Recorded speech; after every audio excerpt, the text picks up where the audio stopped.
আসসালামু আলাইকুম প্রিয় শিক্ষার্থীরা, আশা করি তোমরা সবাই ভালো আছো। আমি সৈয়দ তাসনভা মনিরা, প্রভাষক, জীববিজ্ঞান বিষয়, ন্যাশনাল আইডিয়াল কলেজ, ঢাকা। আজকে আমি তোমাদের সামনে উপস্থিত হয়েছি আমাদের জীববিজ্ঞান প্রথম পত্র বইয়ের অধ্যায় 11 জীব প্রযুক্তি এই অধ্যায়টি নিয়ে। ইতিমধ্যে এই অধ্যায়টির প্রথম অংশের ভিডিও ক্লাস তোমরা দেখেছো, যেখানে তোমরা টিস্যু কালচার সম্পর্কে বিস্তারিতভাবে জেনেছো। আজকে আমি তোমাদের সাথে যে বিষয়টি নিয়ে আলোচনা করব সেটি হচ্ছে জেনেটিক ইঞ্জিনিয়ারিং বা রিকম্বিনেন্ট ডিএনএ প্রযুক্তি। জেনেটিক ইঞ্জিনিয়ারিং কি? 1951 খ্রিস্টাব্দে সায়েন্স ফিকশন লেখক জ্যাক উইলিয়ামসন সর্বপ্রথম এই শব্দটি ব্যবহার করেন, যার অর্থ জিন প্রকৌশল। এটি বর্তমানে একটি নবীনতম ও প্রয়োগমুখী শাখা। এর মূল লক্ষ্যই হল কাঙ্ক্ষিত জিন স্থানান্তরের মাধ্যমে উন্নত মানের জীব প্রকরণ সৃষ্টি করা। তাহলে আমরা জিন বলতে আসলে কি বুঝে থাকি? জিন হচ্ছে ক্রোমোজোমস্থ ডিএনএ অণুর খণ্ডাংশ, যা জীবের বৈশিষ্ট্য প্রকাশের জন্য দায়ী। জীবের একটি বৈশিষ্ট্য প্রকাশে এক বা একাধিক জিন দায়ী। যেমন একটা উদ্ভিদের দিকে যদি তাকাই, তাহলে আমরা দেখি উদ্ভিদটি লম্বা বা খাটো, ফলের আকার বড় বা ছোট হতে পারে। এই যে বৈশিষ্ট্য সমূহের প্রকাশ ঘটেছে, সবই আসলে জিনের কারণে। তাহলে আমরা একটা কাঙ্ক্ষিত জিন বলতে কি বুঝি? ধরি উদ্ভিদটির ফলের আকার বড়। এই বৈশিষ্ট্য প্রকাশক জিনটিকে ব্যবহার করে জেনেটিক ইঞ্জিনিয়ারিং এর মাধ্যমে অন্য জীবে স্থানান্তরের ফলে নতুন জীব প্রকরণ সৃষ্টি করা হবে। তাহলে এই যে উদ্ভিদটির ফলের আকার বড়, বৈশিষ্ট্য প্রকাশক জিনটি হবে কাঙ্ক্ষিত জিন।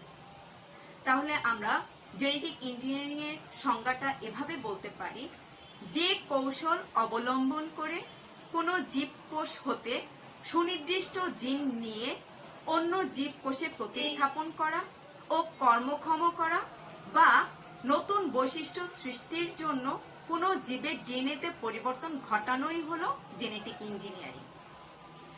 এর মাধ্যমে ডিএনএ অণুর খণ্ডাংশ নিয়ে ব্যাকটেরিয়া থেকে মানুষের, উদ্ভিদ থেকে প্রাণীতে, প্রাণী থেকে উদ্ভিদে স্থানান্তর করা সম্ভব হয়েছে।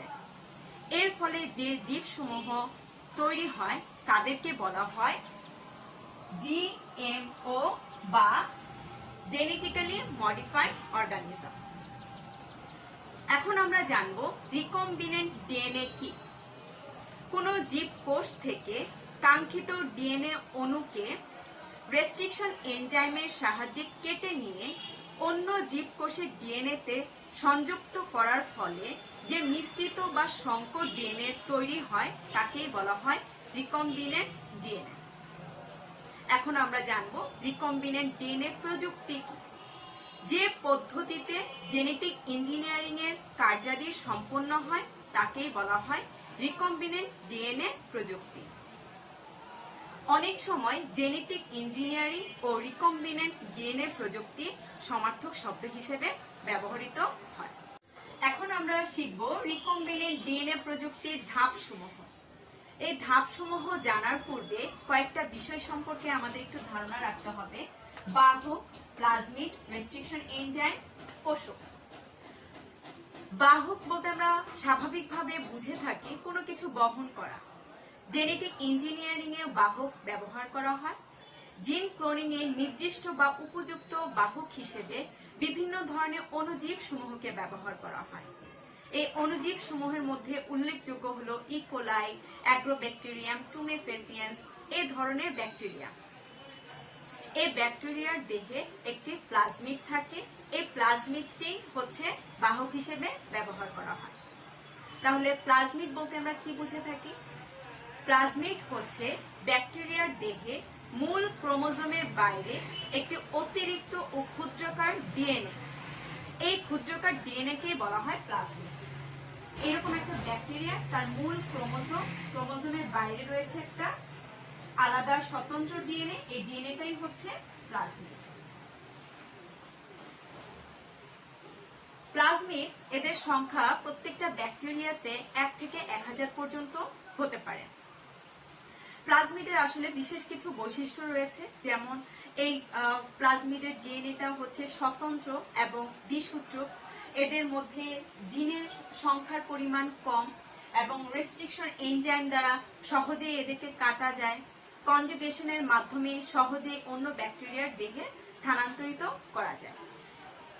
এখন আমরা জানবো রেস্ট্রিকশন এনজাইম বলতে কি বুঝে থাকি। যে এনজাইম প্রয়োগ করে কোনো কাঙ্ক্ষিত ডিএনএ অণুর সুনির্দিষ্ট সাজান পদ্ধতির অংশকে কেটে ফেলা যায় তাকে বলা হয়ে থাকে রেস্ট্রিকশন এনজাইম। তোমরা ভাবছো রেস্ট্রিকশন এনজাইম কোথায় পাওয়া যায়?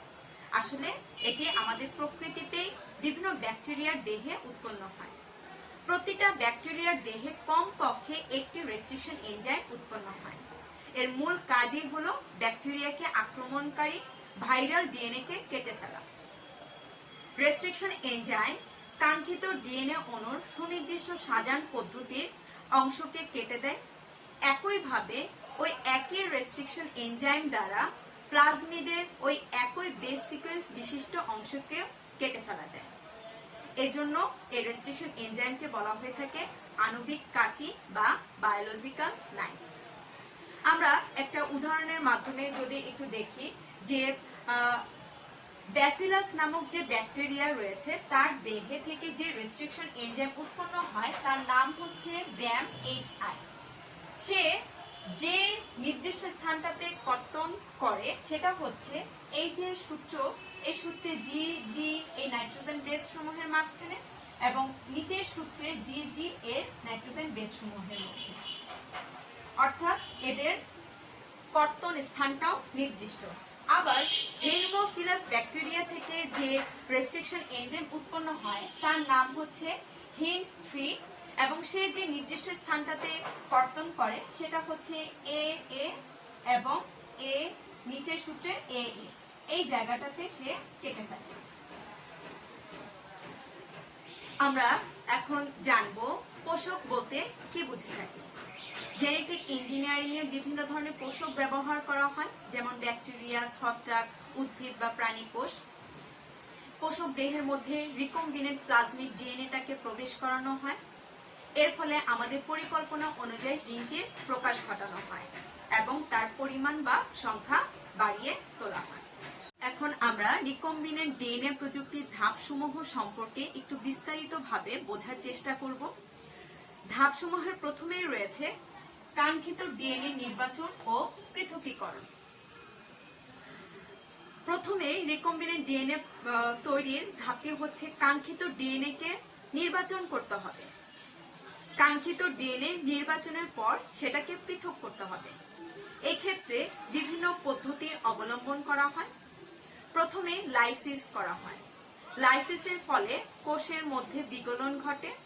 এর ফলে দেখা যায় সেখানে যে শর্করা, প্রোটিন, লিপিডের সাথে ডিএনএ মিশ্রিত অবস্থায় থাকে, ডিএনএটাকে আলাদা করা হয়। এরপরেও দেখা যায় ডিএনএর সাথে আরএনএ এবং কিছু প্রোটিন থাকে। তো এই ক্ষেত্রে সিজিয়াম ক্লোরাইড ও সুক্রোজ দ্রবণ প্রয়োগ করে সেন্ট্রিফিউজ করা হয়। ফলে কাঙ্ক্ষিত ডিএনএ নির্দিষ্ট ব্যান্ড আকারে পৃথক করা হয়। তবে বর্তমানে সিলিকা কিট ব্যবহার করে এই কাজটি খুব সহজে করা হয়ে থাকে। চিত্রের মধ্যে যদি আমরা একটু তাকাই তাহলে দেখতে পাবো এই হচ্ছে একটা জীবকোষ। জীবকোষ থেকে কাঙ্ক্ষিত ডিএনএটাকে এই পদ্ধতির মাধ্যমে পৃথক করা হয়। এর পরের যে ধাপ সেটি হচ্ছে বাহক নির্বাচন। এই যে কাঙ্ক্ষিত ডিএনএটা, এই কাঙ্ক্ষিত ডিএনএ প্রয়োজনীয় অংশ বহন করার জন্য বাহক নির্বাচন করতে হয়। আমরা জানি বাহক হিসেবে বিভিন্ন ব্যাকটেরিয়া ব্যবহৃত হয়ে থাকে। ব্যাকটেরিয়ার যে প্লাজমিড, এই প্লাজমিডটাই বাহক হিসেবে কাজ করে থাকে। সাধারণত ইকোলাই, অ্যাগ্রোব্যাকটেরিয়াম এই ধরনের ব্যাকটেরিয়ার প্লাজমিড বাহক হিসেবে কাজ করে থাকে। এখানে উল্লেখযোগ্য যে যদি ট্রান্সজেনিক উদ্ভিদ তৈরি করা হয় সেক্ষেত্রে অ্যাগ্রোব্যাকটেরিয়ামের টিআই প্লাজমিডটি ব্যবহার করা হয়। যদি ইনসুলিন তৈরি করা হয় তাহলে ইকোলাই ব্যাকটেরিয়ার প্লাজমিড ব্যবহার করা হয়। সাধারণভাবে যদি সংরক্ষণের উদ্দেশ্যে ব্যবহার করা হয় সেক্ষেত্রে সাধারণ একটি প্লাজমিড বাহক হিসেবে ব্যবহার করা হয়। এর পরের যে ধাপ রয়েছে কাঙ্ক্ষিত ডিএনএ কে নির্দিষ্ট স্থানে ছেদন। এই যে কাঙ্ক্ষিত ডিএনএ, সেই কাঙ্ক্ষিত ডিএনএ নির্দিষ্ট সাজানো পদ্ধতির অংশে রেস্ট্রিকশন এনজাইম প্রয়োগ করে কাটা হয়। ওই একই রেস্ট্রিকশন এনজাইম প্রয়োগ করে প্লাজমিডটাকেও কাটা হয়। এর পরের ধাপ হচ্ছে ছেদনকৃত কাঙ্ক্ষিত ডিএনএ কে বাহক প্লাজমিড ডিএনএ তে স্থাপন। অর্থাৎ এই ক্ষেত্রে এই যে ছেদন করা হলো কাঙ্ক্ষিত ডিএনএটা, সেটা কি করা হলো, প্লাজমিডের মধ্যে স্থাপন করা হলো। স্থাপন করার পরে দুই প্রান্তে তো জোড়া লাগাতে হবে। এই জোড়া লাগানোর জন্য বিশেষ এক ধরনের এনজাইম ব্যবহার করা হয়। এই এনজাইমটার নাম হচ্ছে লাইগেজ এনজাইম। তাহলে এই প্লাজমিডের মধ্যে কাঙ্ক্ষিত ডিএনএ খন্ড স্থাপনের ফলে যে প্লাজমিডটা তৈরি হলো এটাকে বলা হয় রিকম্বিনেন্ট ডিএনএ প্লাজমিড। এর পরের ধাপ হলো পোষক দেহে রিকম্বিনেন্ট ডিএনএ স্থানান্তর। অর্থাৎ এই রিকম্বিনেন্ট ডিএনএটা পোষক দেহে প্রবেশ করাতে হবে। স্বাভাবিকভাবে কোনো ব্যাকটেরিয়ায় এই রিকম্বিনেন্ট প্লাজমিডটা গ্রহণ করতে চায় না। এটা কোনো জীবের ক্ষেত্রে সাধারণত বাইরের কোনো জিনিস প্রবেশ করাতে চায় না, তো জোর করে প্রবেশ করাতে হয়। এক্ষেত্রে যেটা করতে হয়, ক্যালসিয়াম সমৃদ্ধ হিট শক প্রদান করা হয়।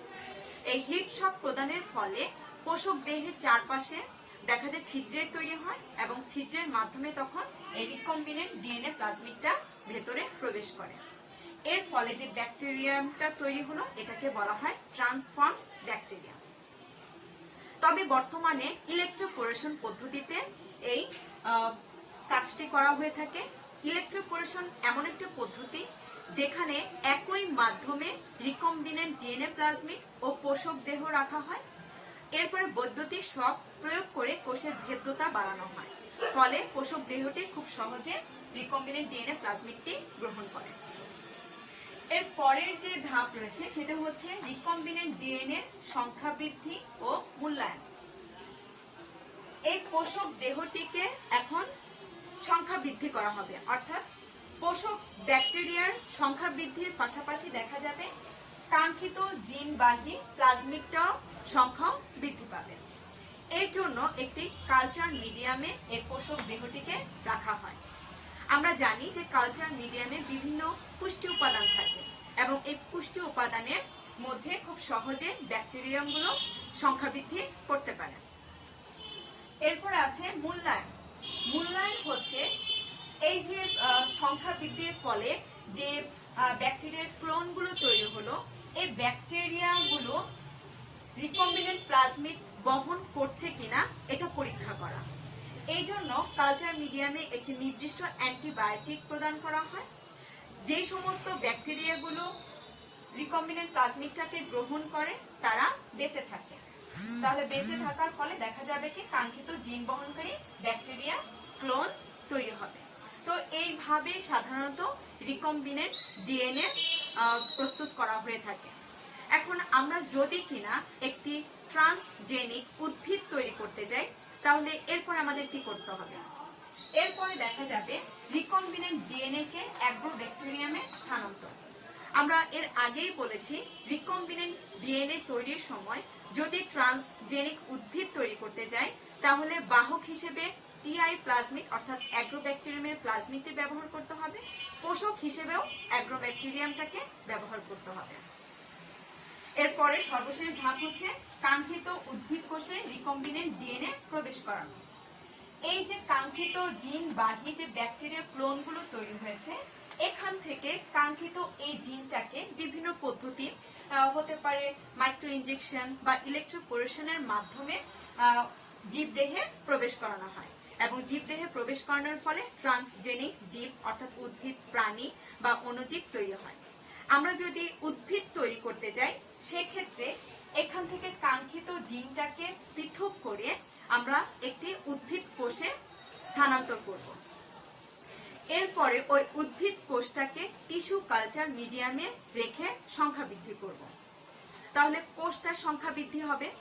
এরপরে ওই কোষগুলোকে টিস্যু কালচারে রেখে চারা তৈরি করব। চারা তৈরির ফলে সেটি ট্রান্সজেনিক উদ্ভিদ হিসেবে প্রকাশিত হবে।